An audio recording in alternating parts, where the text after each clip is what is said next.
2024 ഫോബ്സിൻ്റെ ഏറ്റവും കൂടുതൽ പ്രതിഫലം വാങ്ങുന്ന കായിക താരങ്ങളുടെ പട്ടികയിൽ ഒന്നാമതെത്തിയത് ആര്? John Abraham, Lionel Messi, Neymar, Cristiano Ronaldo. ഉത്തരം ക്രിസ്ത്യാനോ റൊണാൾഡോ. അടുത്ത ചോദ്യം നോക്കാം. അന്റാർട്ടിക്കയിൽ ഇന്ത്യ 4 വർഷത്തിനകം സ്ഥാപിക്കുന്ന പുതിയ ഗവേഷണ കേന്ദ്രം ഏത്?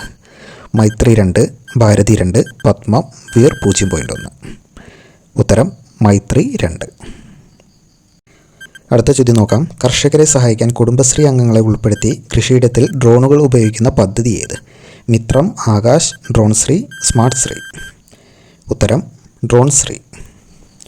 ഇതിലോർത്തിരിക്കേണ്ട കാര്യം, കേന്ദ്ര സർക്കാരിൻ്റെ നമോ ഡ്രോൺ ദീദി പദ്ധതി പ്രകാരമാണ് ഈ പദ്ധതി നടപ്പാക്കുന്നത്. അടുത്ത ചോദ്യം. 2024 മെയ് മാസത്തിൽ അന്തരിച്ച ജർമ്മൻ കായിക താരം കാൾ ഹൈൻസ് ഷെല്ലിങ്ങർ ഏത് കളിയുമായി ബന്ധപ്പെട്ടിരിക്കുന്നു? ഉത്തരം ഫുട്ബോൾ.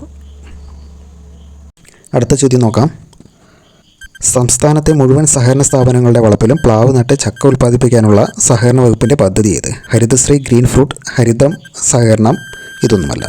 ഉത്തരം ഹരിതം സഹകരണം. കുട്ടികളിലെ ചിന്താശേഷിയും സർഗാത്മകതയും സംരംഭത്വ മനോഭാവവും വളർത്തിയെടുക്കാൻ കുടുംബശ്രീ ആരംഭിച്ച 1 വർഷം നീണ്ടു നിൽക്കുന്ന പദ്ധതി ഏതാണ്? ഉത്തരം മൈൻഡ് ബ്ലോവേഴ്സ്.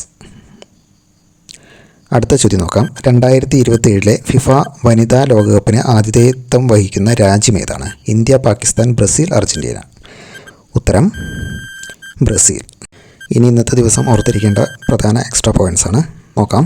ബ്ലൂംബെർഗ് ബില്യണേഴ്സ് ഇൻഡെക്സിൻ്റെ ലോകത്തിലെ അതിസമ്പന്നരായ 15 പേരുടെ പട്ടികയിൽ ഇടം നേടിയ ഇന്ത്യക്കാർ ആരെല്ലാം?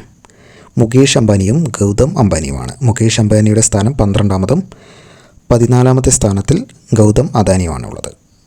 അടുത്ത പോയിൻ്റ്. കേരളത്തിലെ ആദ്യ palliative care treatment supporting unit നിലവിൽ വന്നത് എവിടെ?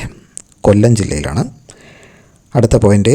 ഡൽഹി ആസ്ഥാനമായി പ്രവർത്തിക്കുന്ന ചർച്ച് ഓഫ് നോർത്ത് ഇന്ത്യയുടെ ആദ്യ വനിതാ ബിഷപ്പായി വയലറ്റ് നായക് സ്ഥാനമേറ്റു. സോ ഇത്രയുമാണ് ഇന്നത്തെ കറണ്ട് അഫയേഴ്സിൽ നോക്കേണ്ട പ്രധാന പോയിൻറ്റുകൾ. ക്ലാസ് ഇഷ്ടപ്പെട്ടുവെങ്കിൽ സബ്സ്ക്രൈബ് ചെയ്യുക. ഒപ്പം നിങ്ങളുടെ സുഹൃത്തുക്കൾക്ക് കൂടി വേണ്ടി വീഡിയോ ഒന്ന് ഷെയർ ചെയ്ത് കൊടുക്കുക. താങ്ക്